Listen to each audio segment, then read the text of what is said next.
Welcome to गजब की practically पढ़ाई सब्सक्राइबर। और जिन्होंने प्रैक्टिकली नहीं पढ़ा वो पढ़ लो और चैनल को सब्सक्राइब करके बेल आइकन को भी दबा दो ताकि पढ़ाई से रिलेटेड सारे प्रैक्टिकली वीडियो का नोटिफिकेशन तुम तक सबसे पहले पहुंच सके। तो दोस्तों आज हम लोग पढ़ेंगे socialism in Europe and Russian revolution का पार्ट 3।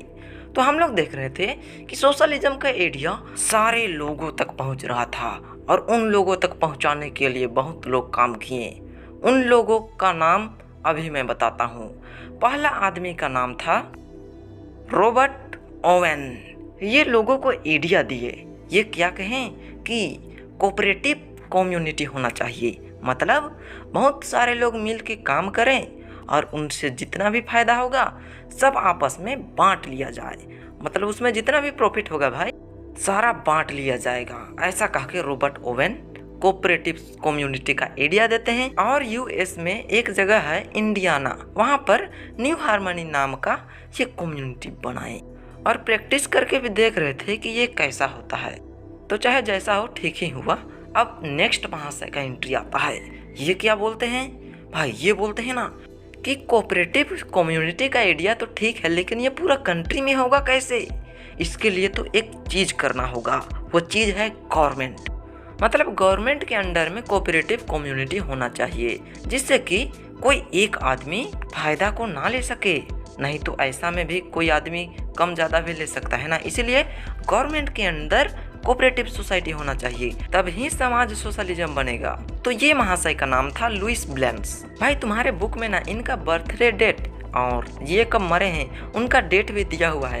हो सके तो इन चारों महाशय का ना बर्थडे डेट और मृत्यु डेट भी याद कर लेना। तो बाकी दो महाशय का नाम था Karl Marx and Friedrich Engel. Engel का स्पेलिंग में ध्यान रखना भाई। अच्छा तो ये लोग क्या बोलते हैं देखते हैं। देखो यार ये दोनों महाशय ना पहले के जो दो आदमी बताए थे कि कोऑपरेटिव सोसाइटी होना चाहिए और कोऑपरेटिव सोसाइटी गवर्नमेंट के कंट्रोल में होना चाहिए, तो इसमें कुछ और ऐड कर देते हैं और अपना राय बता देते हैं बस। तो ये क्या ऐड करते हैं हम लोग अभी बताएंगे। देखो यार कार्ल मार्क्स सोचते हैं और बोलते हैं कि कैपिटलिस्ट सिस्टम में क्या होता है, एक ऑनर होता है जो कि हेड होता है। तो वर्कर्स लोग जितना भी प्रॉफिट बनाते हैं ना उन सारे प्रॉफिट को वो ऑनर ले लेता है और पेमेंट के रूप में थोड़ा मोड़ा पैसा उन सारे वर्कर्स को दे देता है। तो भाई देखो यार ये बोल रहे थे कि जितना भी काम करते हैं वो लोग वर्कर्स करते हैं, जितना भी मेहनत करना हुआ, जितना भी सामान बनाना हुआ, जितना भी काम हुआ सारा काम तो वर्कर्स ही करते हैं और इसी से प्रॉफिट होता है, फायदा होता है। तो भाई जितना भी फायदा होता है, फायदा लेने समय तो वो फैक्ट्री का ऑनर आ जाता है लेकिन काम करने समय वर्कर्स को करना पड़ता है। तो भाई ये प्रॉफिट बनाया गया है तो ये प्रॉफिट तो वर्कर्स ने ही तो बनाया है, वर्कर्स के चलते ही ये प्रॉफिट बना है। तो ये प्रॉफिट पर वर्कर्स का ही अधिकार होना चाहिए क्योंकि वो ऑनर, वो हेड तो सिर्फ फैक्ट्री लगाया है और बाकी काम तो वर्कर्स कर रहे हैं और उन्हीं के चलते उतना उतना फायदा हो रहा है और सारा फायदा खुद ढांप ले रहा है। ऐसे में तो वर्कर्स का शोषण हो रहा है। तो कार्ल मार्क्स बोलते हैं कि जल्दी से जल्दी सोशलिस्ट सोसाइटी बनाया जाए और क्या किया जाए, सोशलिस्ट सोसाइटी बना करके वो जो हेड है, वो जो ऑनर है उसको ओवरथ्रो किया जाए, गिरा दिया जाए। गिराने के बाद सारा काम समाज कंट्रोल करेगा, मतलब जितना भी चीज़ था वो हेड ना कंट्रोल कर रहा था भाई, लेकिन जब वो हेड गिर जाएगा तो वो सारा चीज़ को समाज कंट्रोल करेगा, लोग कंट्रोल करेंगे। सबसे पहला काम हेड को ओवरथ्रो करना है, उसके बाद उसका जो प्राइवेट प्रॉपर्टी था उसको अब समाज कंट्रोल करेगा, सोशली कंट्रोल किया जाए, ऐसा कार्ल मार्क्स का मानना था। तो भाई 1870 तक तो ये सब आइडिया हवा बन गया, मतलब पूरे दुनिया के लोग के कानों तक पहुंच गया कि क्या क्या करना है। अब भाई बताओ, कोई आदमी को बता देगा कि भाई तुम ऐसा करोगे तो तुम्हें तुम्हारा अधिकार मिल जाएगा, तो वो क्या करेगा, बस वही करेगा जो तुम कहोगे। तो भाई पूरा दुनिया में तो हंगामा हो गया। तो भाई उसके बाद सेकेंडरी इंटरनेशनल बना, मतलब ये आदमी का ग्रुप था तो ये बना। उसके बाद पूरा यूरोप में तहलका मच गया, मतलब बहुत सारे ग्रुप बन गए, बहुत सारा पार्टी बन गया, क्योंकि सब लोग जान चुके थे ना भाई कि ऐसा करने से मुझे अपना अधिकार मिलेगा, अपना राइट मिलेगा। और वो उनके खिलाफ स्ट्राइक करने में लग गए। क्यों?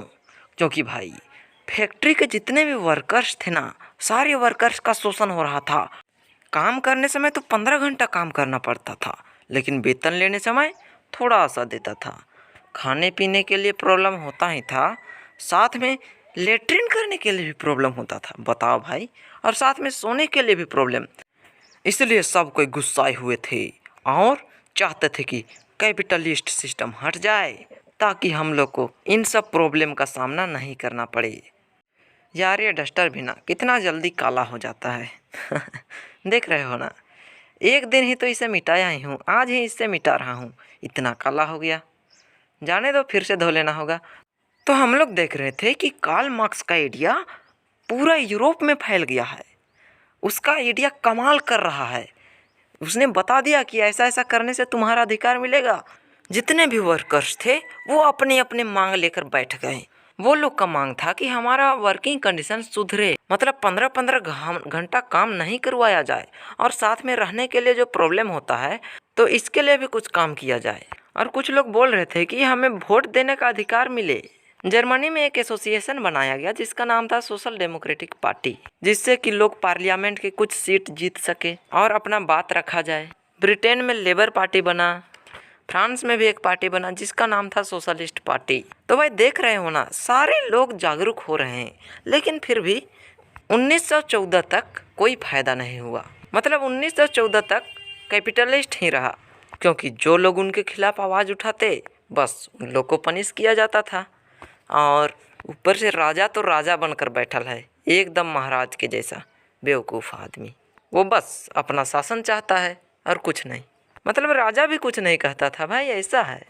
लेकिन फिर भी ये लोग हार नहीं माने, ये लोग फिर कोशिश करते रहे। मतलब एक तरह से इनके ऊपर लत लग गया था कि काम करते रहना है, सफलता मिले या ना मिले, लेकिन काम करते रहना है। आखिरकार 1914 के बाद इनका दिन बदल आया, यानी 1914 के बाद इनको सफलता मिलेगा भाई, टेंशन नहीं लेना है। तो बाकी बाद का कहानी तो आगे पढ़ेंगे, बस थोड़ा इंट्रोडक्शन दे देते हैं कि भाई नेक्स्ट पार्ट में हम लोग क्या पढ़ेंगे। हम लोग पढ़ेंगे 1905 के आसपास क्या समाज में चल रहा था, 1914 के आसपास क्या समाज में चल रहा था। बाकी यार socialism in Europe and Russian revolution chapter का नाम था। तो सोशलिज्म इन यूरोप ये तो ख़त्म हो गया, अब बाकी है रशियन रिवॉल्यूशन। तो रशियन रिवॉल्यूशन भी मज़े में पढ़ेंगे। सोशलिज्म इन यूरोप ये तो एक पार्ट था जिसमें लोगों को सोशलिज्म का आइडिया के बारे में पता चला। बाकी रशियन रिवॉल्यूशन में सोशलिज्म इम्प्लीमेंट हो जाएगा, मतलब रसिया में सोशलिज्म आ जाएगा। अरे वाह यार, अरे वाह, पढ़ना ही होगा, पढ़ेंगे भाई पढ़ेंगे। लेकिन यार मैं तुम्हें बता देता हूँ ना कि अभी तत्काल मज़े करो, मतलब अभी कुछ दिन मज़े करो भाई। जब नेक्स्ट पार्ट आएगा ना तो दिमाग फ्रेश करके आना, और फिर नेक्स्ट पार्ट को देखना जिसमें कि रसिया रिवॉल्यूशन के बारे में पढ़ेंगे। वैसे भी रशियन रिवॉल्यूशन बहुत लंबा चौड़ा भाग है यार, बहुत लंबा है, तो आराम से पढ़ेंगे, टेंशन नहीं लेना है। अब तक जो समझ में आया है समझ में रखे रहना है ना। तो चलो, अगर चैनल को सब्सक्राइब नहीं किए हो तो सब्सक्राइब करके बेल आइकन को दबा देना। इतना ज़ोर से बेल को ठोकना ना यार कि बेल टूट जाए, फट जाए और वहाँ हिल जाए तो चलो बाय, मिलते हैं नेक्स्ट पार्ट में। गाड़ी का हॉर्न भी बज रहा है यार, मुझे बुलाया जा रहा है ना। तो चलो मैं थोड़ा गाड़ी में बैठ कर आता हूँ। मिलते हैं पार्ट 4 में। पार्ट 4 देखना मत भूलना भाई, है ना।